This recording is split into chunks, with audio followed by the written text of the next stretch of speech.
My aunt, who was more like a second mom, recently passed away, and she left me her house. I was not expecting that at all. She lived in Newport News, Virginia, and I'm in Seattle.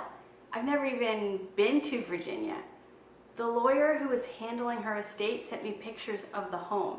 It was pretty clear that it needed a lot of work. All the furniture and her stuff was still there. Then he told me I was going to start receiving a bill every 6 months from the city for taxes on the house.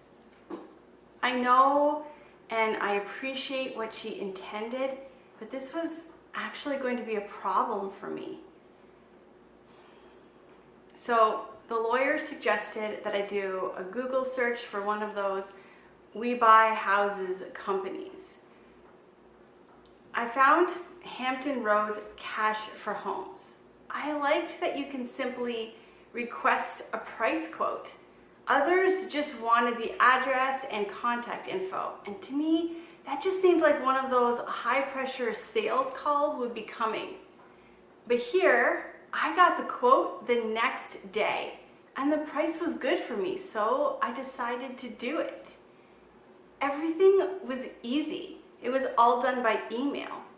They sent the purchase agreement. It was very straightforward and easy to understand. I just clicked it and signed it. A few days later, the closing company contacted me. The paperwork was also pretty simple. We closed in less than a month. I had the check, and it was all done. They even took care of that stuff left in the house. HR Cash for Homes was the perfect solution for me.